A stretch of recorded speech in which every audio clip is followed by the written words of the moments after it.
Hello everybody, and welcome to the second public event in the Year of Social Media event series. I'm Christian Sandvig. Welcome. Thank you so much for coming on this busy time of the semester. Before we start, I just want to make one quick announcement. That is that our next event will be on January 18th, and that will be Eitan Adar from the University of Michigan talking about how to see social media change over time. But for today, I'm very, very pleased to welcome and introduce Baratunde Thurston, who is a comedian, author, and vigilante pundit. He's the author of Keep Jerry Falwell Away from My Oreo Cookies, among other books. And we are so pleased to have him here with us at the Year of Social Media. I almost forgot, I want to thank our sponsors for the event series. Our sponsors are the Coordinated Science Laboratory, where you're sitting, the Illinois Informatics Institute, and the College of Media. Without further ado, Baratunde. Yay! Woo! Give it up for Christian Sandvig. More clapping, seriously. He's a great clap for the professor. He professes. Unfortunately, Baratunde couldn't make it. My name is Dr. Eitan Adar. I'm going to talk to you about how social media changes over time. Hope you're okay with that. Can you guys hear me okay? Yeah, plenty of seats. Make yourselves at home. But first, dude with the hat and the scarf. Yeah, what's your name? Chris. Chris? Yeah. Everybody say, what's up, Chris? What's up, Chris? Why are you late, Chris? That makes you move faster, not slower. Try another excuse.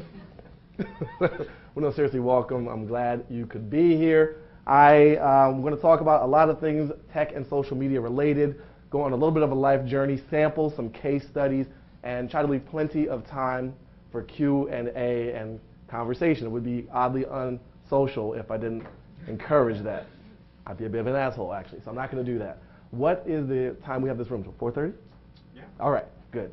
So let's just start into you guys. So we know Chris. What's your name? I'm Ben. Ben. Everybody say, what's up, Ben? What's up, Ben? Tell me, Ben, what was the last piece of intellectual property you downloaded from the internet without authorization? Music. Music. Good. Keep it vague. Yeah. All right. All right. Where were you born? I'm from Illinois, actually. Illinois. So you're home. Yeah. You gonna be a governor someday? I'd like to stay out of jail. All right. So you'd like to stay out of jail. Good answer. Thank you, Ben. Let's go with, you sitting in the way back. Thought nobody would ever talk to you. Nice lady with the hair. With the hair? Yeah. I'm very descriptive. Yeah, right? My name's Kim. Hello, Kim. Everybody say, what's up, Kim? What's up, Kim? And what I'd like to know from you is, on what service did you have your first email account? I think it was AOL. Nice. Yeah. Anybody still have an AOL.com email address? If so, you should be kicked out of the school. So, where were you born? I was born in Kansas. Kansas. Nice. Well, welcome. Thank you for being here. How'd you hear about this event? Well, I'm in charge of marketing for the Coordinated Science Laboratory, So it's your job. Postcards. All right. Great. Great. Anybody else here because they have to be? Just raise your hands if you're here out of some sort of obligation to your employer. Great. All right. Good. This is going swimmingly. There were some paper copies of The Onion out back. I brought those here. You're welcome. You can clap now for that. Good. I noticed a couple things today on your campus. I'm not in town very long, just a few hours really. But first of all, I checked in at the Union, and there was this tip right here of all these things to do. Sex on the quad. So by round of applause, how many people have had sex on the quad? Nice. Together? All right. We're about to have some discoveries. That would have been amazing. Pee in the moral plots. Anybody peed in the moral plots? Want to get that off your chest? All right. Anybody want to pee in the moral plots today? Nice. We're going to do it together. Me and you. Me and you. Antonio's Pizza. Anybody been to Antonio's? Make some noise if you've been to Antonio's. Is it good? You just hate yourselves, all right, or you have no choices. Steam tunnels. Anybody been to the steam tunnels? Yeah. Nice, nice. What happens? Are they as exciting as every college steam tunnel promises to be? Yes. Yeah? Yeah. Lots of rats. Lots of rats. All right, good. I will not be checking that one off. Bar crawls. Who's done bar crawls? Make some noise if you are an alcoholic pretending to be an academic. All right. Nap at the Union. Who's napped at the Union? Yeah. Who's napping right now? Who's napping right now? All right. Fat Sandwich Company. Been to the Fat Sandwich Company? Do you own the Fat Sandwich Company? You're the only one clapping for a while, and you were super enthusiastic. I think it's amazing that 3 people have done all these things. And I want to know, was it you? Did you clap for everything? I didn't clap for, not for Sex in the Quad, but just about everything else. You guys had sex in the car. You got to go to Fat Sandwich Company. You're missing out on a Foursquare check-in. So I added it to my to-do list. I'm here till 8 a.m. I hope you guys will do this with me, and we'll break a Foursquare tip accomplishment record. The other thing that I noticed, and this was moments ago, your bathroom. I know it's a tough economy, like I get that. But still, like padlocking toilet paper seems like a rather extreme measure. Man, I feel so badly for your state. Things are so tight that you have to be like that about it. But enough about you. I want to talk about me and why you're here to hear about some of the things I do or think or don't know about. I was born a poor black child in Washington, D.C. Grew up in the 80s. D.C.? Have you been there? Are you from there? Nice! Woo! This is good. Now, I grew up in D.C. and like to this day, most people find out I'm from D.C. and they feel the need to remind me that my mayor was a crackhead. Like that's what they know about Washington, D.C., and I have to remind them that I was there and thus know that as well. Also, I sold it to him. It's a trickle-down economics. It was hard to get that cash into my family's hands. I grew up there. I was very much into computers. We had the first computer in our neighborhood. I was raised by my mother alone. I have an older sister who's the director of digital at the Lansing State Journal up in Lansing, Michigan, the capital newspaper up there. Any Michiganians, Michiganders? You guys like to just travel in ones. This is great. One from D.C. It's a quota system. I got it. And I ended up spending a lot of my life after D.C. in Boston. Went to college at Harvard, studied philosophy, did online editing at the newspaper there, and I moved to New York 3 years ago. So all East Coast city experiences, that's where some of my biases will come from. You may hear some of that come out. No judgment, just putting it all on the table. I love to take things apart. Rarely like to put them back together. All right, but it was definitely fun to pretend that I knew what I was doing with like motherboards and circuit boards and all that kind of fun stuff. I left college and I went into this field. Clap if you know what this means. Exactly. I can't even clap, and I did it for 8 years. It's a field that sucks the life out of theoretically intelligent people who know a lot about everything and a little about nothing, or is it vice versa? It's hard to tell. You basically make PowerPoint slides, and you get really good at it. But I found a firm that was technically oriented. And what the idea is, you're offering strategic advice to businesses. Maybe it's competitive analysis. Maybe it's forecasting their finances. Maybe it's looking at the future and how that might impact their business. So I did this for a while, focused on telecommunications and media and the internet vaguely and sometimes specifically. A lot of work around the future of media consumption and production, around mobile applications, around how do you upgrade the cable plant, how do you roll out DSL services, and then later on fiber optic services or satellite-based communication services. This firm helped plot the path for the Iridium satellite phone service back in the day. So that's the orientation of some of the professional work I did, but mostly I was trying to get out of that. It was fun, but it wasn't like my heart, and I wanted to do comedy. I was like, oh, I'm going to tell jokes to drunk people. That's so much better. So much better. And early on, I ended up having a radio show on a low-power FM station, Alston Brighton Free Radio, AM 1630. And I did an experiment because I wanted to know how many people were actually listening to the show, because there's no tracking in AM radio. So every week I would beg people to call in or show some signal, shoot a flare into the sky, let me know, are you listening to this program? And the maximum number that I ever got in one sitting was 4. It's had a 2-mile, it's tiny, 2-mile broadcast radius. So why am I putting all this work? It was a 3-hour show every Saturday. I brought guests in. I programmed it. I treated it like I was big time, but I wasn't. So I started recording the show from the boards, and posting the MP3s to my website in a rudimentary early podcasting version. This is like spring 2003.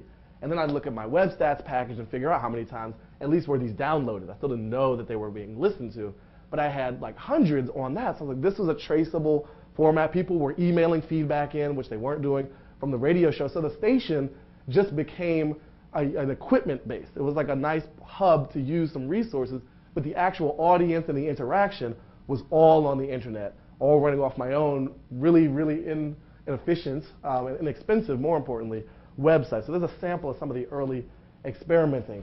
I'm writing a book called How to Be Black. In theory, that's going to be published next year. You never know with the state of the industry, but that's the goal. It's a satirical take on how to be black. It's not a real guide. You're not going to be black. I know you're looking at me like, I really want to be black. I got to get that. It's not going to work that way. It's not a transformation. Okay, it's not like the South Beach diet, which actually also doesn't work, probably. But part of the way this came about was through Twitter hashtag games around a tag called How Black Are You that I played with some comedian friends of mine. So we kept trying to one-up each other.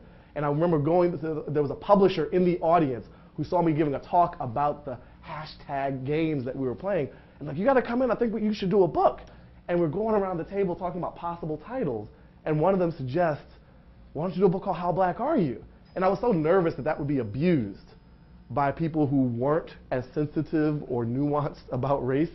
Like, oh, I eat these many watermelons instead of these. Like, that's not the kind of book that I wanted to put out. I didn't want it to be received that way. But How to Be Black seemed a little safer and a little more, even more controversial, but also more fun. So we'll see if that comes out. But a theoretical book deal came out of Twitter hashtag games. That was pretty interesting. I'm happy to get into more detail about that later. I'm going to start getting a little more substantive around this.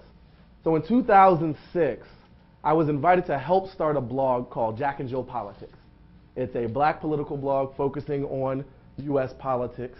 And it was the summer of '06. There weren't that many black people politically blogging at the time. There were a lot of black hip-hop blogs, style blogs, entertainment, and a lot of gay and homosexual blogs. I think because the community was less accepted, perhaps, that's a theory, this was a great place online to have them come together and kind of reassert themselves and find each other and share their stories. So Jack and Jill Politics was born. This became such a great testing ground for a lot of media ideas, a lot of activism ideas, a lot of politics ideas, and a lot of social media stuff. So I'm going to take you through two solid examples of that. One is, this blog started on Blogspot, free service, no ads, no readers, right? And we started just like, because we liked the sound of our fingers typing, and we thought we had ideas that folks wanted to hear, but we didn't know. Then slowly, comments started coming. You get really excited about one comment. You're like, somebody actually cares enough to hate me. This is great. And over time, over years, especially as Obama declared, this site hit a magic spot in the zeitgeist. You know, media people started calling us for NPR or CNN or whatever. We ended up getting passes to the DNC as official credentialed media. Now, this was already bloggers credentialed at an official political event like a convention. That was huge. But one of the other things I wanted to do was take that privileged access and share it with all of our readers who had helped us get there. And beyond readers, our community members, because they don't just read, they're contributing a lot of the ideas that power the site, whether it's traffic or copy. So I sent a note out online. I was looking for a Nokia N95. This is summer of 2008. I wanted to live stream as much as I could. And somebody online actually loaned me his N95. That was Anthony Citrano, this guy in California, great computer informatics type dude. Actually, I think you guys would have a lot in common with him. Shipped it over to me, and I used it.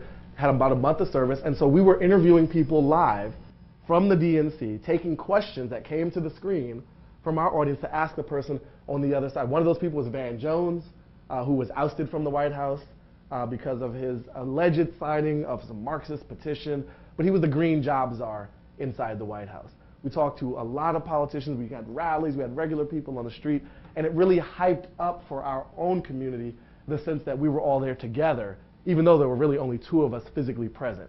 We were virtually there together, and they were helping drive what we did next, because they could read a lot more about what was happening than we could when we were right there on the ground. So that was one example. The other has to do with voter protection, voter suppression. So around the election time, especially as you get down to the wire, you start to see patterns. Oh, guys, come on in. Come on, there's plenty of seats. I don't mind if you And block somebody, just don't be uncomfortable. I'll stare at you uncomfortably until you sit down. So.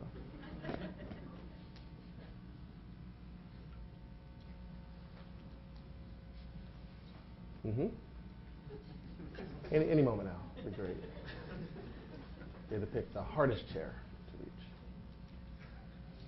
Nice. Wow, the glare works. So we're looking at how do we use our access, the connection to other blogs, the connection to political organizations to raise awareness to voters about what voter suppression tactics are. So just helping people learn about it, to help them report it to proper legal authorities, state election commissions primarily, or watchdog groups, and then to take action if that was so called to help put posters up or be watchdog people themselves. So we started getting a lot of emails into the blog, anecdotal reports that this was happening over here and that was happening over there. And one of our bloggers was tediously going through the emails, going through the comments, and reblogging all these things, sort of a manual Tumblr style, saying this happened over here, this happened over there. And they were tagged the same, but it wasn't quite a database. So we set up a wiki. We used the wet paint service at the time, and we had people, there was a criteria, like where did it happen, when did it happen, is there a press account of this happening, or just your allegation? Is there any rich media of the discussion about this? An article, not just an article, but is there's a specific YouTube video we can drop in, because that's much more compelling from a storytelling perspective. Have there been any consequences, and what's the conclusion? So we had this form that people filled out, and we collected 60 or so examples of things like this, started working with official election protection groups, and I'll show you some screenshots of how we message this. So this was the original blog post that went on Daily Kos, a popular left political blog site, Huffington Post, a popular celebrity gossip site, which occasionally posts about politics. And I think a quick Huffington Post, I have to rag on them every chance I get. When the Tiger Woods sex scandal happened, Huffington Post has very aggressive SEO techniques, both in tagging and headline titling. And they had a headline that said, Tiger Woods sex tape. Of course I'm going to click on that, because I'm a mature, responsible member of society. So I click on this, wondering which one, because Tiger was prolific, and it was a video of a tiger having sex in the woods with another tiger. That's why I lost a lot of respect for Huffington Post. Because they had tagged it like scandal and all this Tiger Woods and L and all this. I'm like, you bad people. The shot of the wiki, right? Learn about voter suppression, report it, take action against it. We had printable documents to put in your own community. So we were trying to distribute and bleed from the web back to the real world, which is a big challenge. We had some relationships with local radio stations, so they started sending, in some isolated examples, their readers to this to look up on a state-by-state basis what to look out for in their state, what were the rules in their state, and could they put up something in their laundromat or coffee shop or church to keep people vigilant. And then here's a running feed during the latter weeks of some of the activity. We had a lot of calls, and we posted the notes from all those strategy calls on the wiki, so even if you couldn't join the call, you could see what was discussed. The very top, on the day of, we had this kind of war room thing going on. And there was this service, I don't even know if it's still around, it's called Chatterus. But it allowed you, it was kind of a blend of instant messaging and email and text messaging all in one. And so it was a multimodal synchronous or asynchronous communications platform where, depending on where you were and how you wanted to connect to it, you could join a room and be on it through the web, real-time chat style. Or you could be out in the field and just get SMS alerts about what was going on. Or you could be asleep and have them show up in your inbox as email, read it as a digest the next morning. So during Election Day, we had some people who were out working at polls, so they switched modes. You had some people who were taking naps because they were tired of working all the time. They went to email. And this fluidity of multimodal communications was, first of all, just fun, but it also was really effective and totally free. Totally free. Like I said, I don't know if that particular service still exists, but the fact that it happened means it can happen again, and even better the next time around. Maybe you guys are building something like that here. So that's one story. The other is I ended up, a year later, hosting a TV show about the future. Right, so I'm going to switch gears really hard from politics and Obama-ness to the future of everything. It was on the Science Channel. It's called Popular Science's Future Of. I wasn't looking for this job. I was happily working at the Onion, doing my thing. I got a phone call from some talent guy. Oh, my producer's in town today. Can you meet with him? We have this great job. And I need you to meet with him right now. I was like, I can't meet right now. Like, I'm happy. I have a job. Like, maybe tomorrow. Can we meet tomorrow? So I met with a dude, and it worked out. And I asked him, like, how did you find me? And they said, oh, we're looking for black scientists to help, like, diversify our ranks of talent. And I was like, well, I'm not really a black scientist. Like, I'm a black person who is pro-science. Like, I believe in science. I use science every day. I admire science. But I don't wear a lab coat and, like, use beakers. That was, like, my image of what a scientist is. And I'm not a talented programmer. I got upset with the idea that a semicolon could ruin the meaning of everything. So I kind of left that behind. But I'm an avid user of and thinker about these things. So I had the show, set up the Twitter account for the show, which is still active, set up the Facebook page, just ran the social media myself. They didn't pay me to do this, but it was more interesting to do it that way. And as they flew me around that summer shooting the show very high speed, they would say, oh, you're going to University of Georgia to talk to this guy who's developed a robot that plays the xylophone. And so I would post that to Twitter. I'm going to University of Georgia Tech, not University of Georgia Tech, as a robot that plays music. Now, for me, that's portends some sort of Skynet-like activity, because that's a very human thing. So I'm not necessarily a fan of robots doing art, especially believable art, because that's just, then they kill us all. It's the next step. But I found out that somebody knew about this guy's work. He ended up knowing a lot of good questions for me to ask. So that's, again, it's totally above and beyond the Call of Duty of just asking questions that the producers told me to ask. I was able to bring a lot more intelligence because I'm not that smart. I'm reasonably smart. But the collection of people I was connected to was much smarter than I could have been alone. So it made the show better. And, of course, the show was not continued into a second season. But I still run the Twitter and Facebook account because I still like talking about these things. So that was kind of fun. Whiskey Friday. This is very important. Probably more important than anything I've talked about so far. I know you guys are paying attention. You seem like Whiskey Friday kind of guys. It's Thursday here, actually. That'll work. Whiskey Thursday. All right, we can extend it now. Whiskey Friday is a complex movement for social change that involves drinking whiskey on Fridays. A lot of people get caught up in the details. Whiskey on Fridays. We started this at work unofficially, 3:30 or 4. Somebody would just break out a bottle of Jameson, and we would drink it. And then I started tweeting about this activity. And said, oh, let's just declare this Whiskey Friday.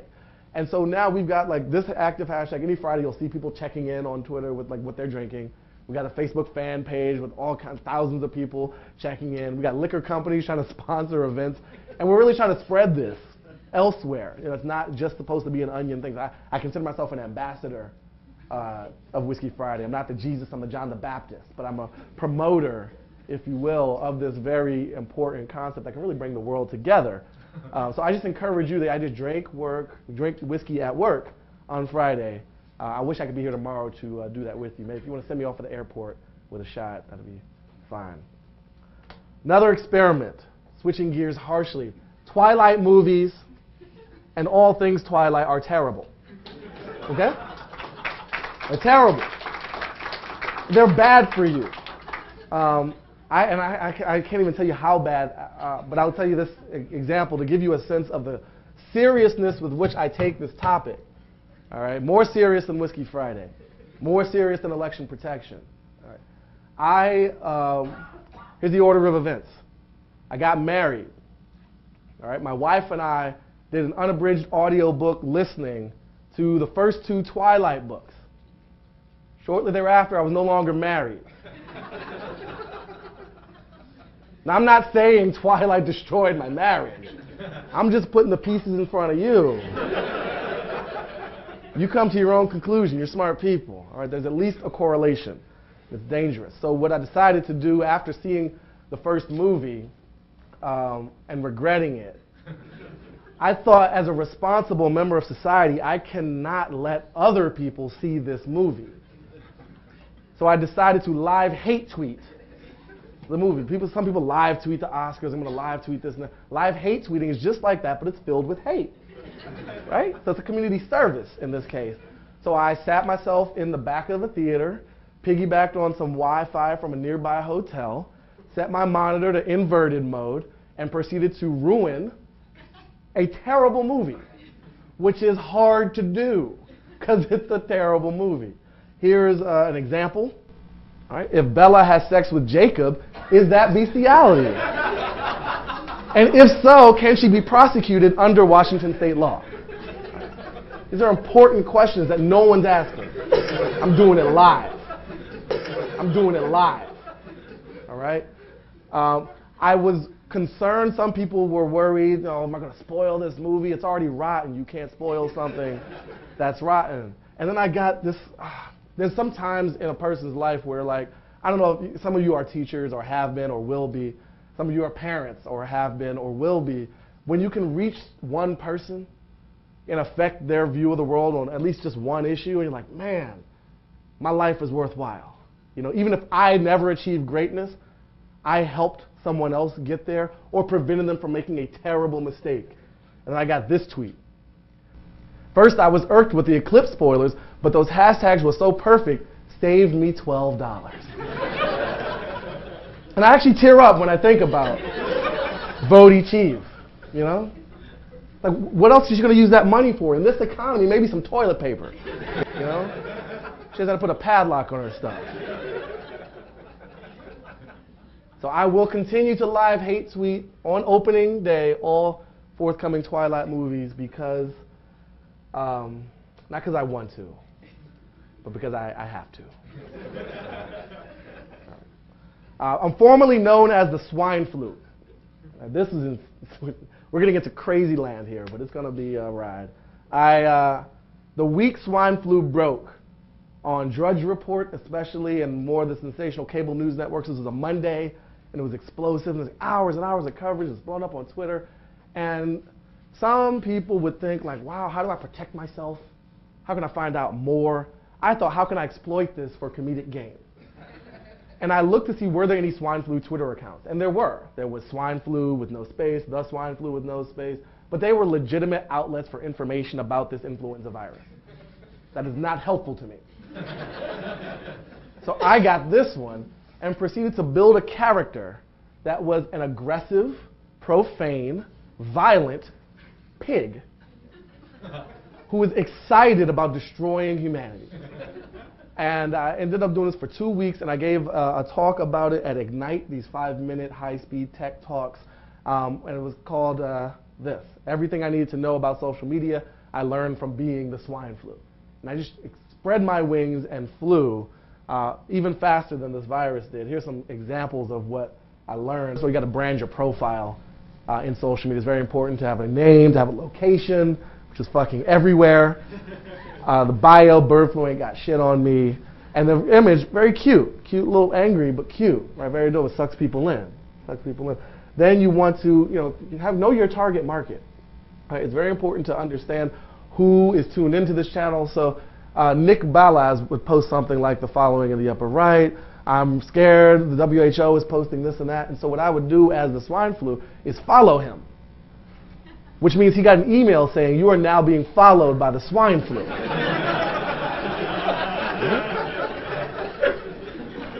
Amazing. I wanted to follow Friday Everyone. I had this auto reply for anyone who followed me. It was great. Twitter wasn't enough. Moved to Facebook. There's a lot more virality in Facebook because of the news feed, a lot more threaded conversations, a lot more modes for like events. So I sponsored a face licking party to help spread my message of death and destruction, and had lots of people sign up for that, and then spread it to Twitter with a hashtag, report where you're going to go lick somebody's face. Like, if you got me, go lick somebody. And that was a lot of fun to play around with. Over a 2-week period, got over 1,500 followers on Twitter, 2,000 fans on Facebook, all these interactions. Created a discuss comment profile, started commenting on other blogs. I used a Dropio, which has now been bought by Facebook, but it was a very instant, semi-anonymous Dropbox service that you could build on the fly. That also came with voicemail and conference call capabilities. So Swine Flu had a voicemail line. You could leave a message. And a lot of people left actual voice messages for the swine flu. Got actual legitimate Twitter replies from people who weren't paying attention, like the Chicago Tribune and Al Roker. Mitt Romney followed this account because he's not that smart. And actually got interviewed in character by the Huffington Post, which, you know, Tiger Woods sex tape. I'll just leave it at that. So that was fun, but it also helped experiment with what's possible with some of these social media things, not just for giggles, but also technically speaking, how can we have some fun with that? And then we get to Foursquare. By round of applause, how many of you guys use Foursquare? All right, 4 people. That's why I couldn't find the spot.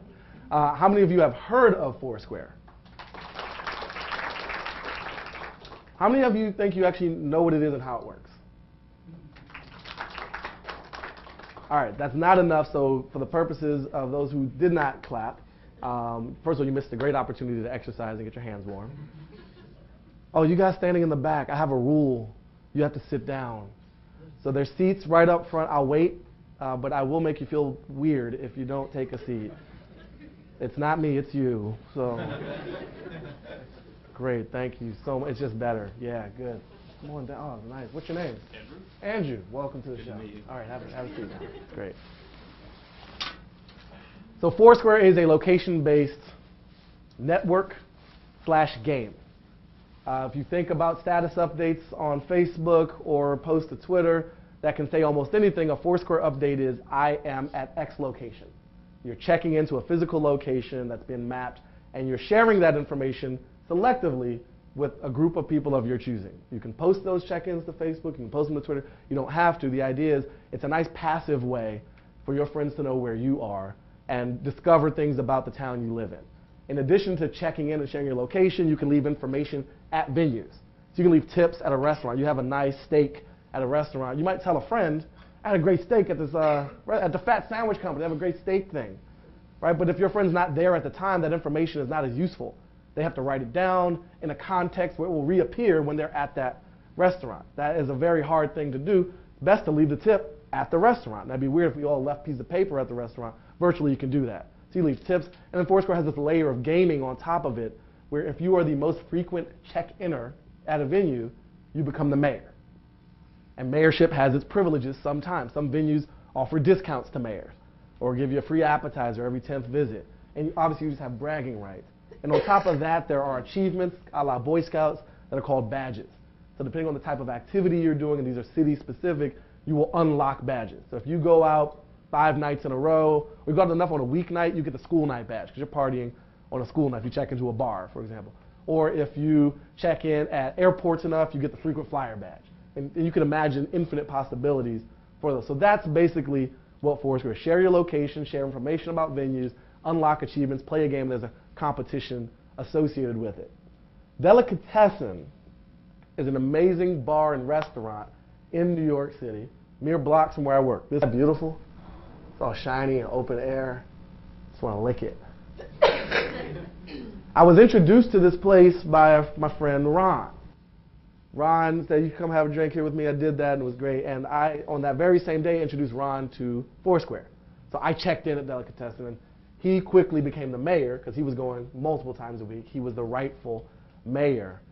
But not planned, I actually ousted Ron as the mayor.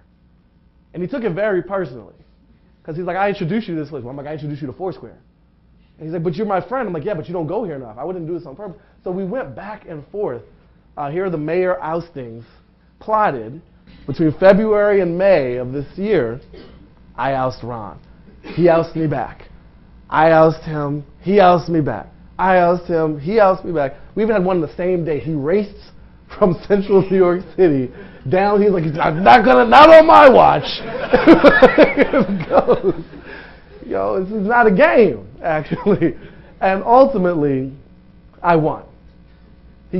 He gave up. I was more persistent. He actually started a business related to all this called Snap Goods, which is a sort of a zip car for stuff. Allows you to rent things out or rent things from people locally around you rather than buy them. It's a good way to try out products. Interesting. So I'm marketing a little bit for Ron, but it's a web-based, virtual but also physical service, and that's based in Brooklyn. And he didn't have time to come across Manhattan every day trying to steal this mayorship, so I won. Now I'm sitting pretty as the mayor. I was a great mayor. There was a lot of peacetime mayorship initiatives going on. Then a friend of mine one day challenged me, said she was going to oust me as mayor. I had already been through this once before, and it's a very personal thing. I said, why would you say such a thing? And I had another friend who was instigating the whole thing, not taking my side like he should have, like real friends do, but trying to get his own personal entertainment gain out of my competitive situation. So my friend Jennifer and I started sort of loosely talking trash to each other and agreed we're actually going to do this. We're going to have a mayor battle. And it's not going to be the type of mayor battle where we hack the system. There are some mayor battles that have been written about where folks write scripts that automatically check them in at a certain time every day. Or they figure out when the other person is there. So like on a day like this, where Ron raced down, he knew that because he happened to check, but he would have had a program if he were trying to do some more hack tools to alert him that I was there, make sure he could come back and at least take it quickly. We wanted to keep it clean, wanted to fight with honor. Wanted to treat this like a real political campaign. So we set up terms, 30 days. She had 30 days to oust me as mayor. Had to be legitimate physical check-ins, no ghost check-ins, no remote check-ins. And we had to just be nice about it, but also creative. And we wanted to see, could we take something so banal as checking into a venue, make it fun, make it interesting, and see what kind of community might come out of the process of treating this like real politics. And so we set off and we got endorsements from some of the staff, even though they weren't allowed to push as heavily. We did an interview series. She's a designer who works with on programmable environments and all ways to modify your physical space with information, and I do whatever it is I do. So she's interviewing the designers and trying to see if we can modify the skylight in some way to get more airflow through. She actually made a drink, a custom drink, and I followed up with my own. So here's a couple of the other things that happened. I made T-shirts to finance the campaign. It's very expensive to go to this restaurant like every day. This is New York City, all right, so it's very expensive. This is the drink, the whiskey Thurston, I named it. Very, very good drink. You can go there and they'll still serve it to you. My name is And I kind of skipped that a little bit, but we kept wanting to escalate, right, get things more interesting, got our friends rallying around us. So I decided, let's do a rally. All right, that's a logical next step for Foursquare. Let's do a mayor rally on the street corner across the street. Here's an excerpt. So my name is Baratunde Thurston, and I'm running for re-election as mayor of Delicatessen. Now some people say that mayorship is just about checking in on Foursquare, but we know that's not true, right? No! Preach on, preach on! Mayorship's about cheeseburgers, spring rolls. Can I get an amen? Amen! But I'd like to quote from the good book, that'd be the Delicatessen menu. From the book of sandwiches. We've got the Delicatessen Reuben on rye, and I quote, hand sliced corned beef, sauerkraut twist, and Russian dressing. Testify. Book of dessert. It's the classic, people. It's called Milk and Cookie. Milk and Cookie. Say it with me. Milk and cookie! Milk and cookie! Milk and cookie! When I say delica, you say delica. Delica. When I say cheeseburger, you say spring roll. Cheeseburger. Spring roll. Cheeseburger. Spring roll. When I say whiskey, you say Friday. Whiskey. Friday. Whiskey. Friday. Let's go have some whiskey, people. That's what I'm talking about. Let's go. So that happened. And I'm not ashamed to admit it anymore. There was somebody in the bar. Now, people, the restaurants, you saw the photo, it's totally open air. They have these garage doors that they raise. And so people at the restaurant are looking across, like, what is going on? We had folks stopping along the street asking, are you running for mayor? And I'm like, yeah. And they're like, yeah, good. I don't like Bloomberg, who's the mayor of New York City. I'm like, no, not that mayor, this mayor. And of course, you can't have a rally without a counter rally. So this happened. As well. I did not plan this, nor did I plan this. This is a coworker who thought it'd be a great idea. And just for those of you who are really into Twitter, she chose to hashtag my name rather than use the @ to deny me new followers, right? She didn't want people quite know what it was, but she knew I would know. It was stabbed me in the back. So that happened. There was a guy inside the bar who was mad at me. Because he's like, why are you doing this without someone like, he's like, what is Delicatessen doing for you? Is Foursquare paying you for this? I'm like, no, I'm just as an experiment in community, in comedy, in social networking, in media. He's like, that's bullshit, man. They should be paying you. They owe you retribution. I'm like, I don't think that means what you think it means. He's like, nah, man, they owe you retribution. I'm like, no, they really don't. Trust me. But he was impressed. He also yelled at me. He's like, who are you? You're not curing AIDS. You got 15 people on the street chanting your name for what? Why is this happening? He was impressed and astounded and afraid in equal measures at the same time. He held all those ideas in his body. We got to a point in the campaign where I lost. And it was a sudden death round. It wasn't like who had the most mayorship wins. I was the incumbent. If she ousted me, I had to respect that. And it was a very poetic moment because I had chosen on a particular Sunday to go help a friend who was running for state senate. And he was running against this guy who was named the most corrupt member of the New York State Legislature. And the New York State Legislature is named the most corrupt legislature in the country. So I decided to go up to the Bronx and canvass door to door for my friend and then go to Delicatessen. And while I was heading out to canvass from the campaign headquarters, I got the alert that I had just been ousted. And it rocked the internet, guys. I mean, you know where you were when that happened, right? What were you doing when that happened? Shocked, I know, speechless, I know. It was a tough moment, but we decided to go forward. We really wanted to take it beyond the bombast and the comedic stuff. Like, can we do something for the employees who have had to bear with us throughout all this, being in their faces every day? Can we do something that's actually beyond our egos and beyond our friends? And what we talked to the owner about, we wanted to do something crazy. We wanted to take our drinks, put them in the menu system, lower the price to set them at $10 instead of the average drink price there, which is like 12 or 13, and take a percentage cut, build a kitty, and at the end of the week, give all that money to the employees. And the operations manager was like, nah, you can't do that. In part because it's logistically very challenging, in part because who would you pay, who's on duty, just the math is complicated, in part because you're actually messing with the venue's payment scheme, which is way above what we are actually entitled to do. Good sentiment, bad execution. He suggested, if you guys really want to help out the people who work here, you should understand exactly what they do here. You should work here. And so we worked there for a half shift and went through full training as hosts, as bussers, and as bartenders. And here's a shot of me learning how to make this shozu caipirinha on the left and me doing it on my own on the right. So that was actually a humbling experience. I got yelled at by the manager for checking my email because I was missing my real job while I was doing this. I was like, dude, he's like, you look bad for the customers, just wait till your shift is over. He's very hardcore. And then we had an inauguration party. And of course, you can't have an inauguration without an oath of office. So here's a quick clip of that. We have one business item left on our agenda, and that's the swearing in of the new mayor. If someone can hand me a menu, please. Any delicatessen menu. All right. And then repeat after me. I have not proofread it. It's all good. It's all good. I, Jennifer Magnolfi. I, Jennifer Magnolfi. Do solemnly swear. Do solemnly swear. To uphold and execute the office of Mayor of Delicatessen. To uphold and execute the office of Mayor of Delicatessen. To the best of my knowledge and abilities. To the best of my knowledge and abilities. By honoring and defending the menu, the design, and the staff. By honoring and defending the menu, the design, and the staff. By always putting the people before myself. Easy. By always putting the people before myself. And by only checking in when I'm physically on the premises.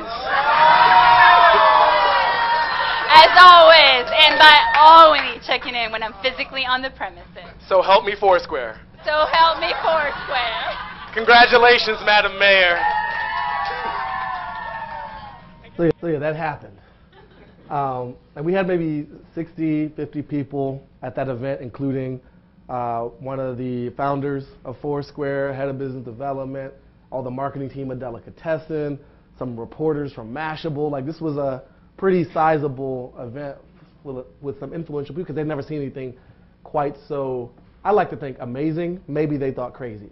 But that happened. That was an experiment. And I want to close out with talking about the Onion. That's sort of like my big piece, because that's the biggest platform that I have access to test out some of these theories and ideas, to learn from and push to millions of people, as opposed to 50 or so at a bar or my personal friends or whoever sees what's happening on Twitter. And there's a much more team effort behind a lot of this too. So for those of you, clap if you've never read The Onion. Nice. I don't have to kick anybody out. All right. There's a history that you may not know. Onion was actually established in 1756. It was called the Mercantile Onion at the time. It was an Austrian-German tuber farmer named Friedrich Zwiebel. These were the only two English words he knew. And so that's how it got the name. Here's a copy of the paper from 1783. It features such stories as General Washington hints at bid for presidency in 1789. Mysterious office would be highest in all of nation. Right, so we've been around for a while covering all the major events. Here's a photograph of our most recent editor-in-chief, T. Herman Zwiebel. Lived a very long life, and he's not dead. 2001 isn't the year he died. It's when he launched himself into space. He vowed to return when we had cured the old. So he'll be back at some point. We were around for the San Francisco earthquake. This was our coverage at the time. Earthquake marks least gay day in San Francisco history. We were around for the Titanic. World's largest metaphor hits iceberg. We were around for the war, but we couldn't fit it. You know, such a big war. It actually spilled over the headline onto page 2. That was a big deal. And of course, Kennedy's assassination was a major moment in our history. Right, just lots to capture in that headline. And women, why don't they just lose some weight? So sometimes we do investigative pieces. We're all over the place. This is from our 9/11 issue. U.S. vows to defeat whoever it is we're at war with. I think we're still on that hunt. You guys also will remember when Al Gore sent his son to another planet. Just so desperate, you know, no one would listen. No one would pay attention. The movie didn't change the world. And obviously, this was probably the biggest story we've ever had. Black men giving nation's worst job. A lot of pieces to the Onion that feed into how we ultimately express ourselves digitally. So this is all background for what comes later. So we do news, you know, stories like Mexico killed in drug deal, where every single citizen of Mexico is killed in one massive drug lord battle back and forth all over the country. This actually got a lot of play in Mexico. Lots of Mexican newspapers referenced this, saying it was the most honest accounting of the U.S.'s role in powering and financing and providing the need, the demand for any drug wars actually happening in Mexico, because we're the customers. Massive flow of bullshit continues to gush from BP headquarters. Right, we were there when that happened. Lady Gaga when she kidnapped Commissioner Gordon. I mean, who didn't see that coming? You know, signs were all there. Oh, this is an historic moment for the informatics people.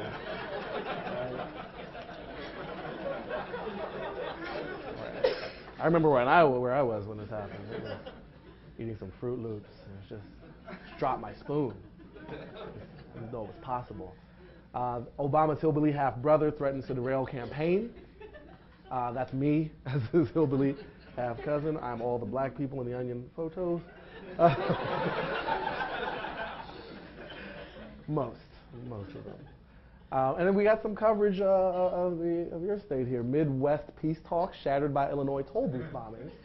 That was, and there's the caption on this photo. It's a lot of devastation. Rescue workers struggle to free survivors trapped beneath several hundred pounds of exact change. Right, and then this story: University of Illinois researchers find link between attending University of Illinois, receiving solid education at great price. Right, so that was a very pro-Illini story. And Illinois does a few adult films to make ends meet, right? This is State of Illinois acknowledged last week that in an effort to stay afloat during the worst financial crisis in history, it had begun performing adult films. Officials said that since ending the 2010 fiscal year with a record $4.7 billion in unpaid bills, Illinois had been actively pursuing roles in sexually explicit direct-to-DVD features, but is only doing so until it can get back on its feet. So it's a temporary measure. You guys shouldn't feel any shame about this at all. Lots of people do it. got a lot of photo elements to The Onion. When King Latifah returned for his wife, that was a big historic moment.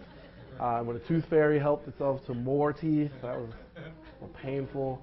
And when this panic speaker forgot what the future of innovation was, that was personally identify with that a lot.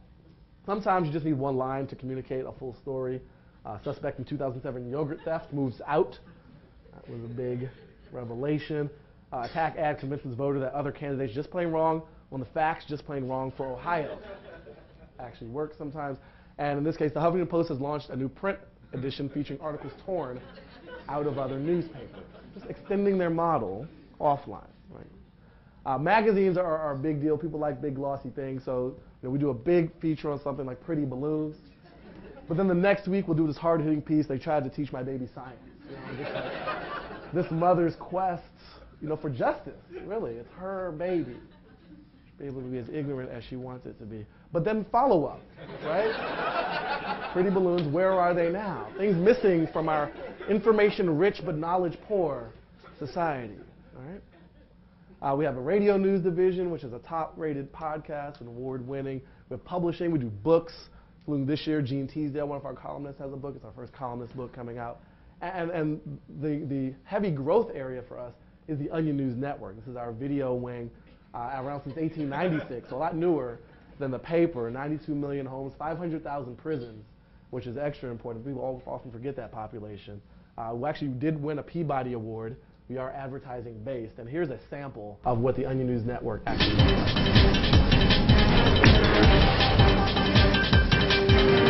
And now, in a desperate attempt to fill 24 hours of programming, here's some bullshit that happened somewhere today. We've got some footage here of the bullshit, which began just after 3 o'clock this afternoon, when residents in this neighborhood were shocked to see this fairly common thing happening. An attractive witness described the event in breathless terms. I went to my window and I was like, whoa, there's some bullshit happening. That happened right over there.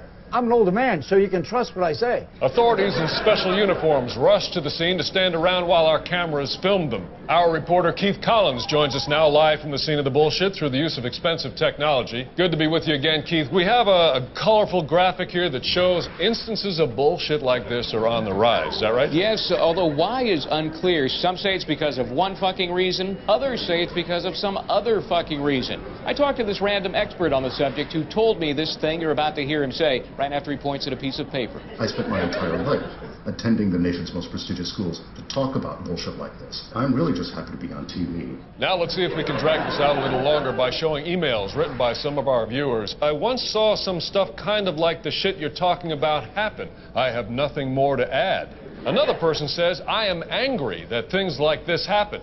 I get mad about every bullshit thing I see. So obviously a lot of opinions there to make this story seem somewhat meaningful. Oh, absolutely, Glenn. This bullshit has some broader implications. Here's a list of tips on how to avoid bullshit happening to you. And here's some footage of Congress. Yes, I see that. Well, thank you, Keith. Let us know if there are any updates on this bullshit story from there. There's no way there will be. Very good. We'll check back with you in an hour anyway. I'm just some fucking guy. When we return, we'll look at live footage of a car chase taken from a helicopter and free associate about what's going on.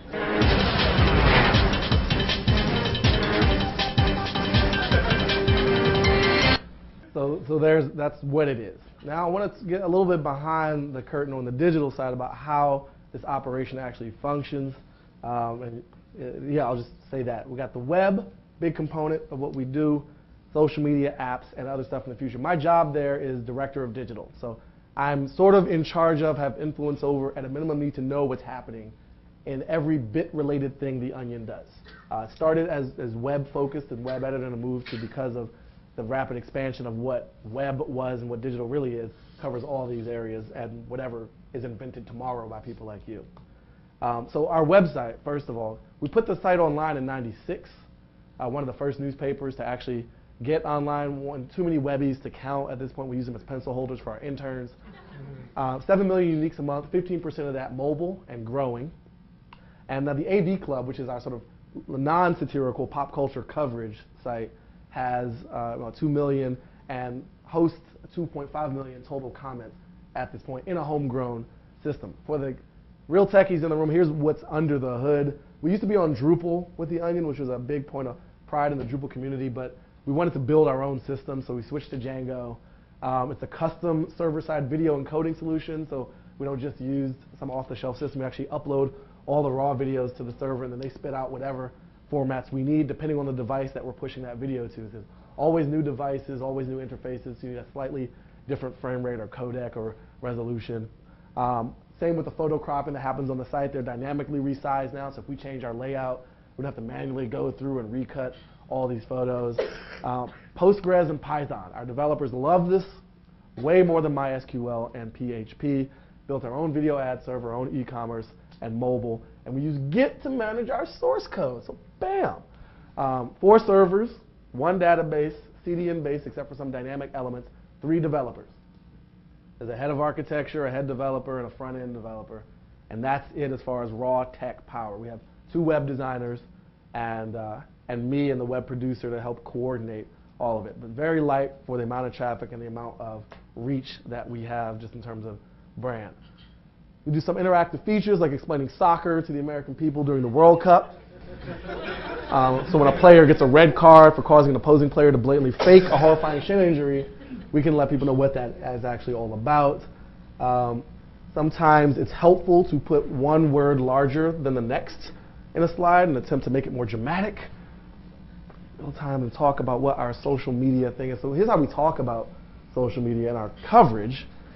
Right? The entire Facebook staff laughs as man tightens privacy settings. You have no power against Facebook. They own you. Twitter creator on Iran. I never intended for Twitter to be useful. A candid admission from the creator from Jack Dorsey. And here's how we talked about Foursquare recently. New social networking site changing the way, oh Christ, forget it. Let someone else report on this bullshit. Basically a comment on how the media is covering all these things with hype and no information. Here's the visual of a user's Foursquare screen. That's actually my Foursquare account at the time. A bunch of meaningless numbers that nevertheless make Newsweek ejaculate. And here's, one of the things, The Onion is very much not interested in having a conversation with its community of readers and viewers and listeners in social media. Here's what happened when we tried that with our video service.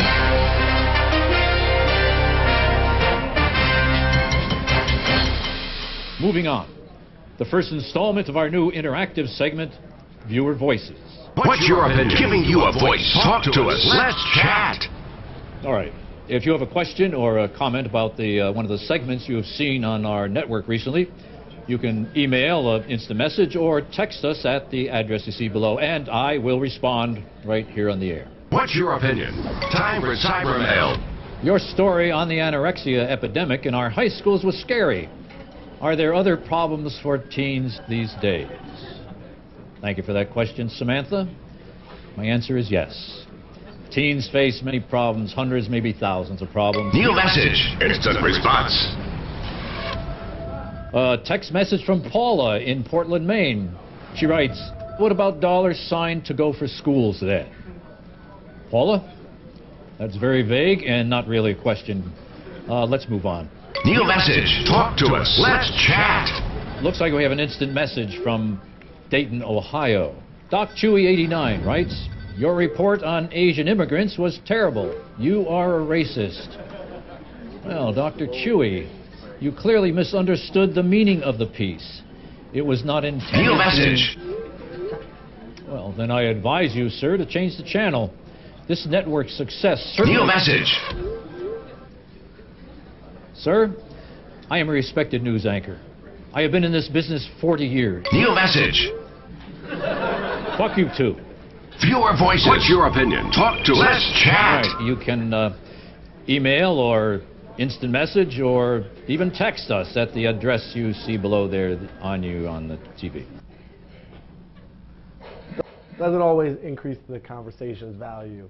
But on the legit digital side, we are very present on these platforms in a way that is consistent for us. We're 2.4 million followers on Twitter at this point, 1.3 million fans on Facebook. We do not follow anyone back on Twitter because we do not care what anyone else says. And we never will. We do use it, however. There's a basic content distribution model of posting links to our stories on both these platforms. viral distribution, not just from us, but our website support, Facebook like, and the new Twitter share function. We use it to break news. This is a lot of fun to do, and it's sort of journalistically relevant. When Lou Dobbs retired from CNN suddenly, there was a hole in the news from Fox and MSNBC. No one knew why. And we were able to report within moments it was because he was being deported for being an illegal immigrant. And that was possible because of social media, right? And that spread. We in developing story, we posted a short graph to the site, and the next day we followed up with photos proving that he in fact was raised in Panama. So we use that real-time coverage. We cover live events, the Oscars, the Emmys, NFL. We did a live coverage of NFL opening weekend where we live tweeted every game with Onion NFL hashtag and tips, and we got all kinds of fun responses from that. We sometimes ask people to participate around a topic. We don't necessarily ingest those into our own coverage, but it gives people a sense of belonging. And Nation, the most fun part. What I mean by that is, and when you think about what The Onion does relative to what maybe The Daily Show or Colbert do, they're not really parallel. The Daily Show is commenting on real-time events in this actual world. The Onion really is commenting on a parallel universe that we've created that often has objects in common with this world, but isn't fully based here. And for years, a lot of that was left in people's imagination. Well, now because of the tools and the low cost of technology, we can create those worlds and let people actually experience them. To give you a solid example, Close Range is a hypothetical video game we did a video about. The headline was, "New video game consists solely of shooting people point blank in the face." There was a comment on the gaming industry, and for that video to work, we actually had to build some video sequences to be shot as inserts into the segment. Well, then we said, why don't we just build the game? So we built the game, closerangegame.com. You can still play it. It's available for free. And you just sit there, you push a button, heads pop up, you blow them away. Heads pop up, you blow them away. Heads pop up, the gun changes, but the basic sequence is the same. It's very, very intense, very complicated. And then we built an iPhone app, which Apple rejected because it was violent and grotesque. But we had a Facebook page for the game. People actually reviewed the game. Kotaku, the popular gaming blog, reviewed it. People on our Facebook page as recently as 3 weeks ago are still talking about the game. So this world allows that one video, which costs a certain amount of money to produce, which was released at a certain moment in time, to live beyond its pure views as video, and to let people actually dive into this alternate reality that we've created. So here's some of the NFL example. People saying our coverage is better than ESPN's. They hope we do it every week. We've got apps. Who doesn't have apps? I won't spend too much time on it. We're on Android and on the iPhone. This is the cautionary tale. Like when you have an app, it's kind of like having a child. You have to feed and clothe it forever. And there's all these upgrades that happen to you that you're not in charge of. Like Apple changes this, you have to change with it. And people expect that to happen. It's very much a longer-term commitment and burden. We're #1 in the news category for several weeks when we released our app, which made my sister, who works for a real newspaper, very sad. I was like, isn't this exciting? We did it. She's like, I am fearful for my country. And we're on e-readers. We're on the Kindle. We're coming to the Nook. We have some editions coming out. #4 news source of newspapers you can get. E-readers do kill design, though. They're not fun. From a period, for books, they're okay. For newspapers and magazines, they are quite poor as far as maintaining the fonts and the style that we put clearly a lot of work into. Here's what's coming in the future. So tablets, big talk about tablets. We're still working on that. We haven't released some custom app for that. If I had my full druthers, we wouldn't make another app. We'd use this thing called the internet and the web, which are accessible to more. Go on Google TV and have a Chrome app for the videos. You can get that if any of you have a Google TV. Foursquare, we're actually starting to leave tips in cities based on our local coverage over the years. So you'll be able to see what we recommend you do at LaGuardia Airport or at the local Celestial Seasoning Shop in Boulder, Colorado. And we have actual television shows coming out on actual TV on both IFC and Comedy Central in a month. January 11th, we hit Comedy Central with Sports Dome, and that will come on right before The Daily Show, Tuesdays at 10:30. And on IFC, we have the Onion News Network. Onion News Network which has a quick trailer. Coming to IFC, when your world is gripped by confusion and terror, there's only one news network you can turn to. It's definitely the most exciting school shooting in years. It begs the question, is stealing a child as easy as it seems? Accurate. Lay your cards right here, you could become an insufferable rich asshole. The violence here shows no signs of stopping ever. Hard-hitting. You are lying!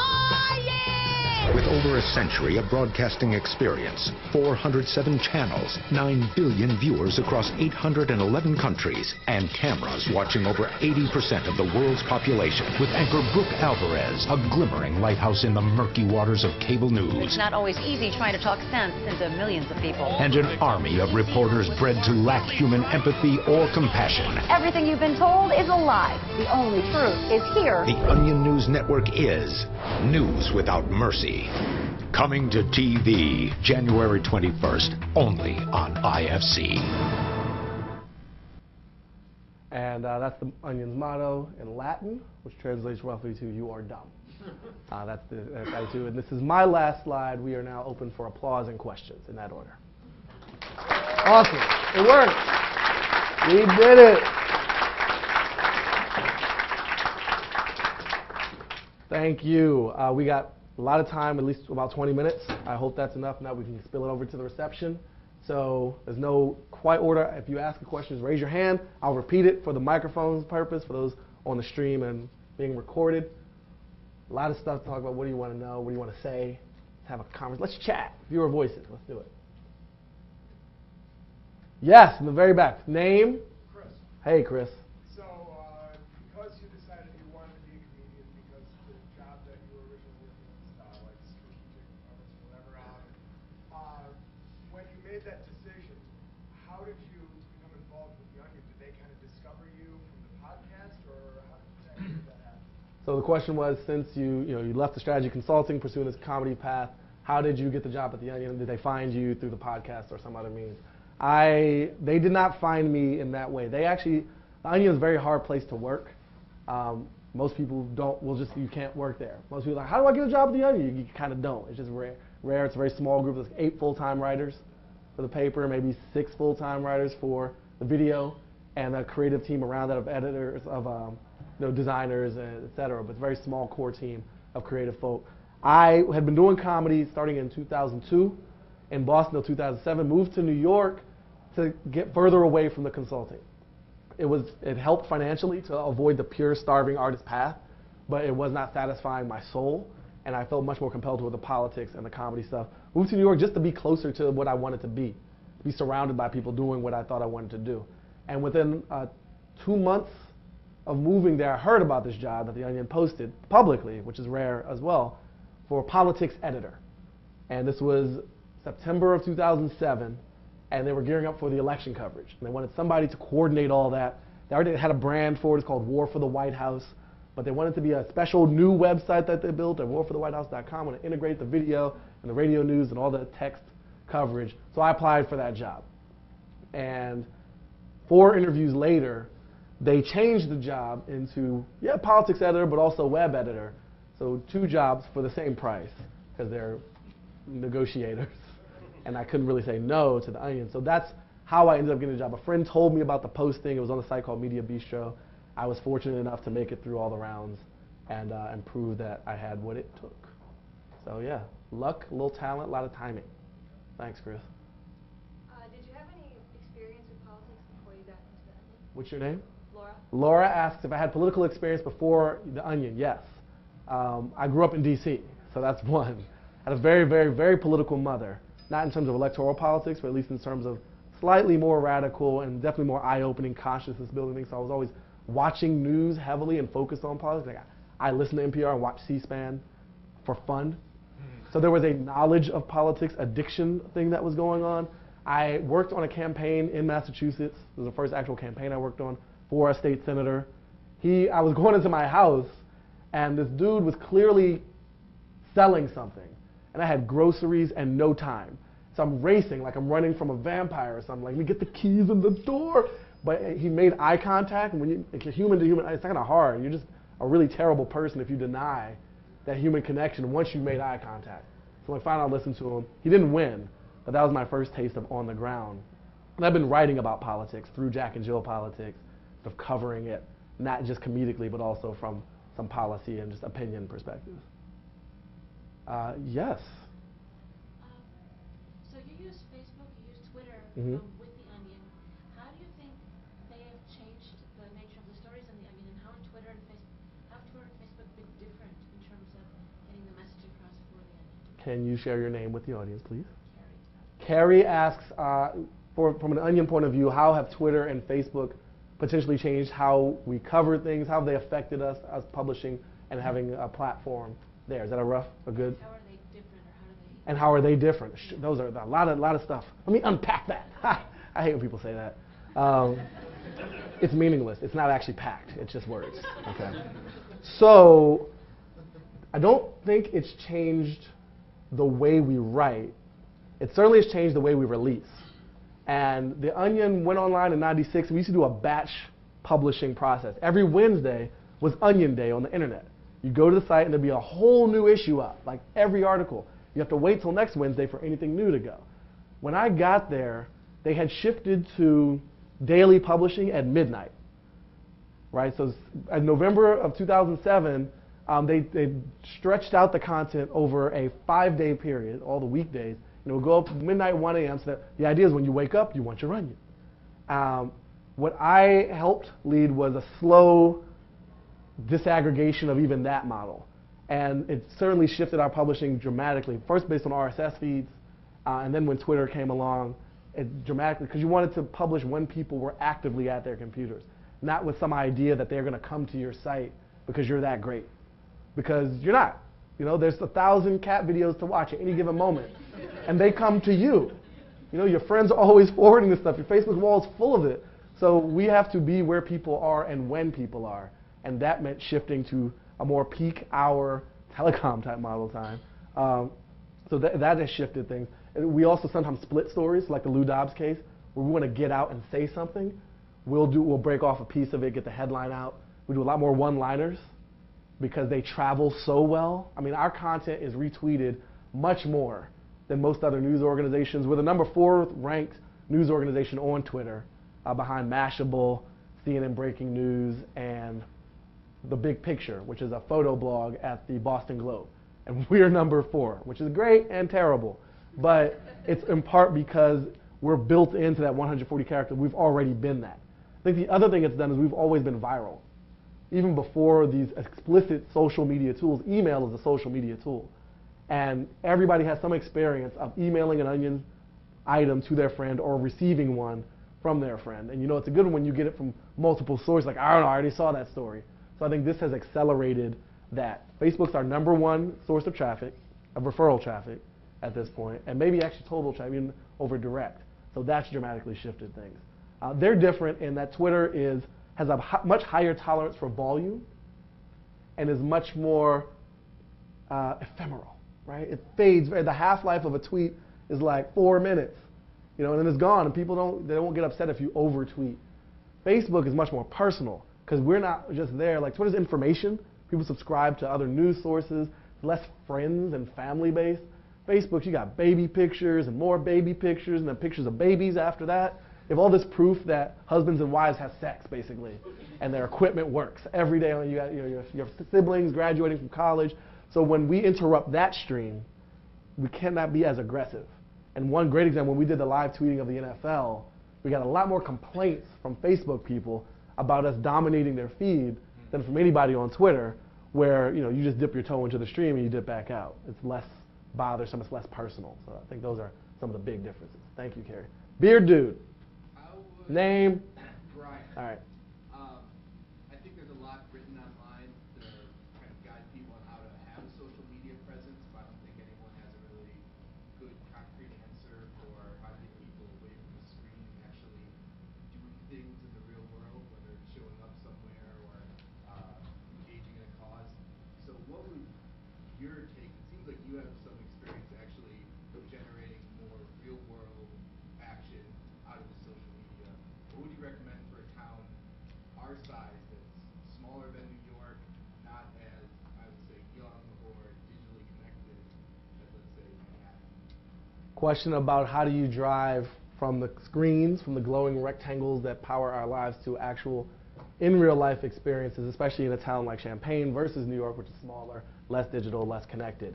First, I would take a look at Omaha.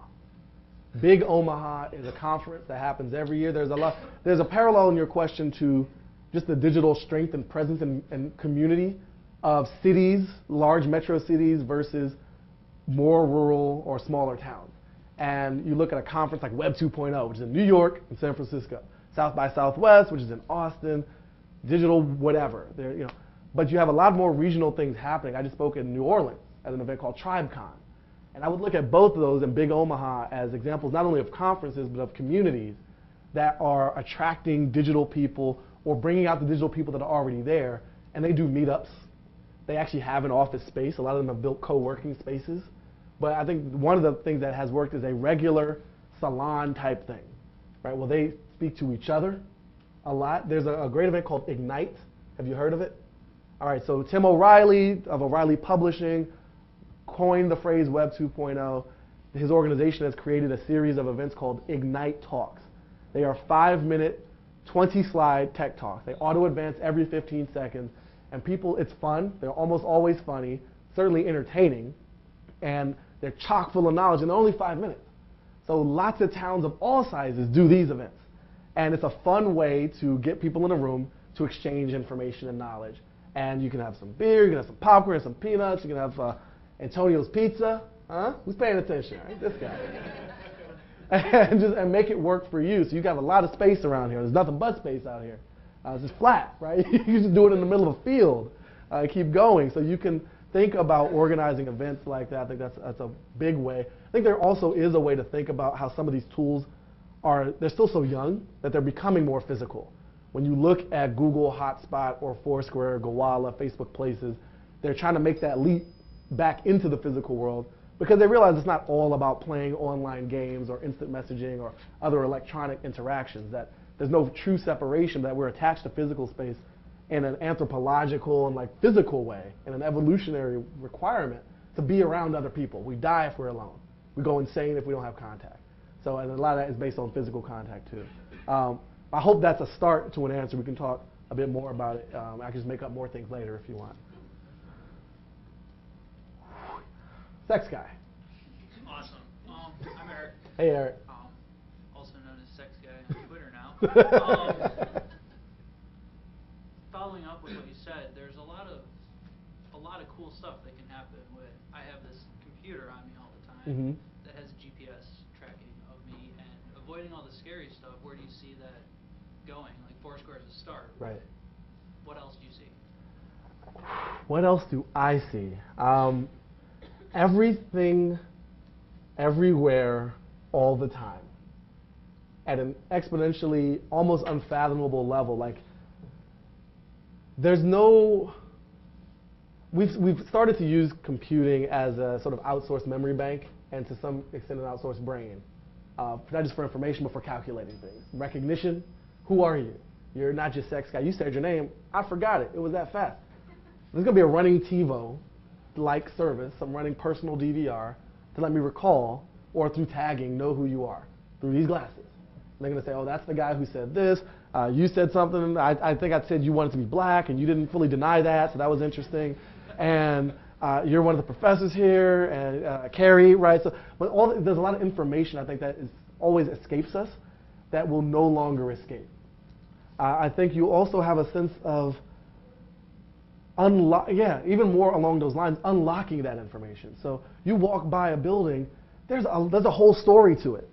There's a story of now, of who's in it and what's happening, what its function is. And there's a story of then, of when was it built and what are the schematics and who has been here over time. And there's a story of yet to be, of what could happen here, what are the potential. I think when we start to have real-time, on-location access to that information, pair that up with a social layer on top of that, so oh, my friend was there last night.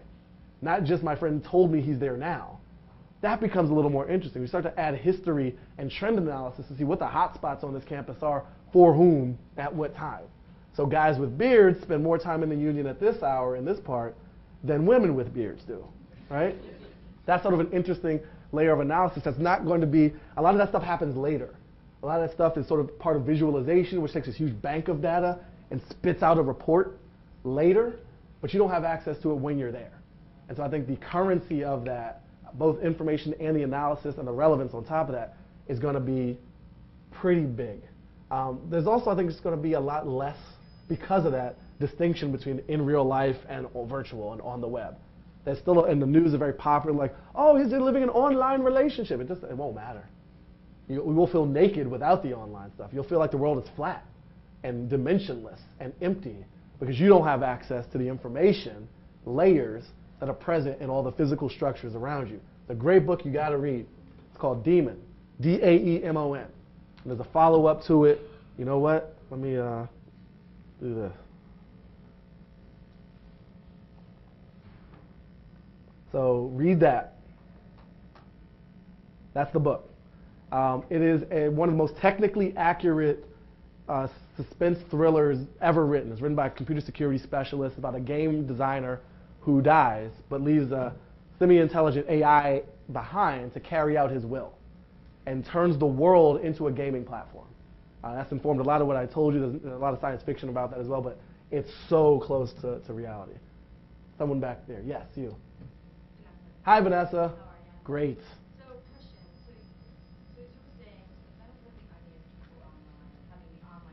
Yeah.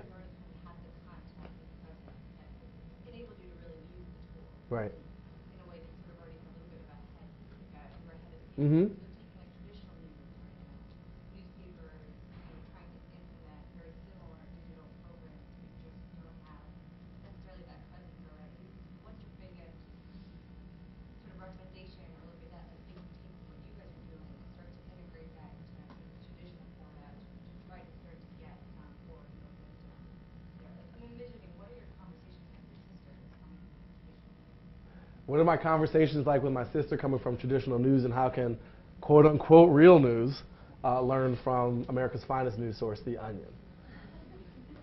Some bias in my summary of your question. My sister and I have a lot of fun conversations. We oddly have similar challenges.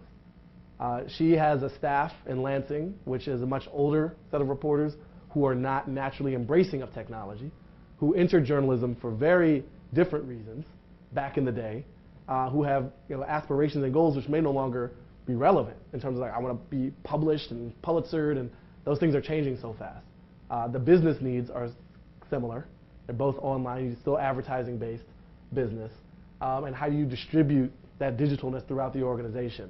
We certainly have an advantage. We have a younger staff that gives us a demographic advantage, but it's not as far apart as I would think. We kind of have the same job. Her job's a little more important. Right? My job's really important. Her job's actually important. And so that's how that conversation often plays out. In terms of what real or legitimate news can learn from some of the things that we've done, I think it's in large part an attitude. In some cases, there is there's obviously no silver bullet. There are very, very smart people at institutes, at businesses, at think tanks, in publishing, in news, trying to sort this out. But one of the things that I have seen as a distinction is embracing. Newspapers were certainly early on hurt themselves with fears of cannibalization of their classified ad revenue, and it's so easy. Hindsight is not 20/20; it's 25.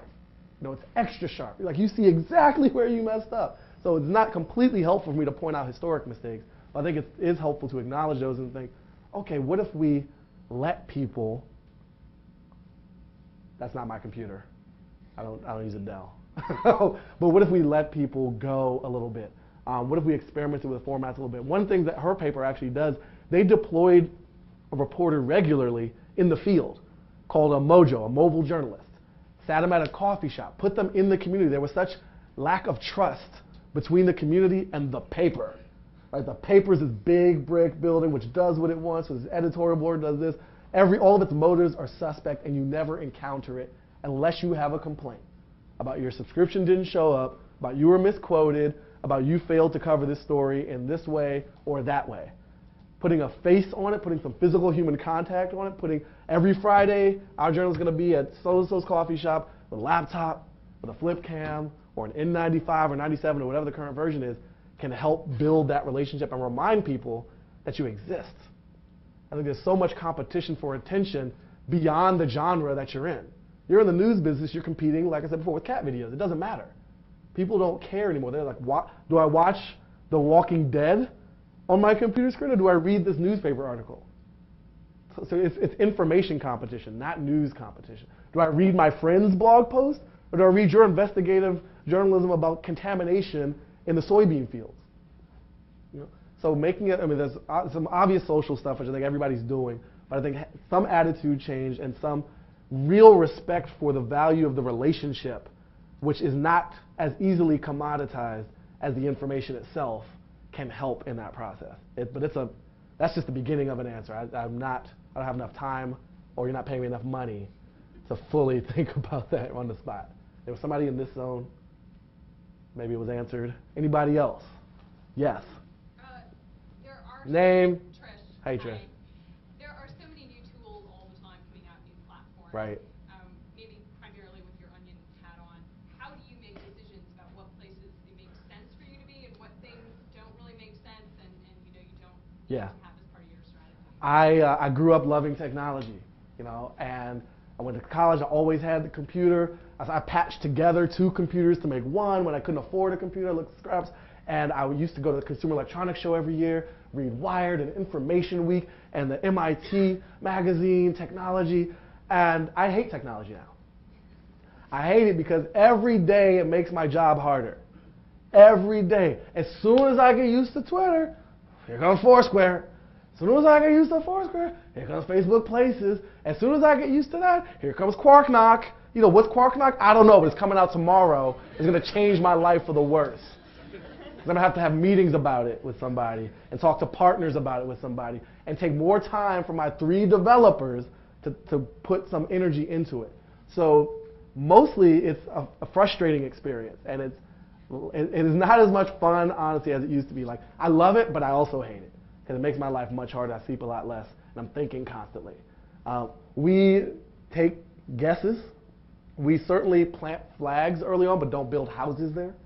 So I put us on Twitter, I put us on Facebook, also put us on our friend feed. Right? That's gone. And so we didn't invest heavily. We'll see if the Foursquare thing works out. There's no guarantees. We're on Google TV, but maybe that's not going to last. So there's some early lighter investments that we try to do in legitimate, quote-unquote, legitimate services or services that have scale. It's also, for us, we don't want to be everywhere. Right? Our brand is even bigger than our traffic and our financial value. The Onion means something. So when we go somewhere, we're also endorsing that place. So we have to be very careful not to just go somewhere because it exists, because somebody on TechCrunch said this is the new hotness. Probably it isn't. Most things die, you know, shortly. For a business, Facebook is breaking records by not only staying relevant but growing all this time. It's pretty amazing. But that's the calculus is often how big is the audience there? How hard is it for us to be there? Does it serve our editorial needs, or is it just a checkbox? And with video partners, we were the same way. We were with everybody. We had like 18 video partners. We were on MetaCafe, Yahoo, YouTube, people that are since out of business, and a bunch of small cable companies. And it was more work to manage the relationships than was worth the views and brand exposure we were getting by being there. No straight answer, but those are the considerations, and it is very, very hard. I think we're going to have to leave it there. 4:34. So please join me in thanking Baratunde Thurston for Yay! excellent. But I'm delighted to announce that, unique to this event, we are offering a reception in room 301 starting right now. So if you'd like something to eat and drink on us, you just have to go up the stairs to the 3rd floor, or take the elevator if you prefer, to the 3rd floor. We'll see you up there, I hope. Do you have whiskey? I was Sorry. told there would be whiskey. It's Thursday. Exactly. Apparently here it's Whiskey Thursday.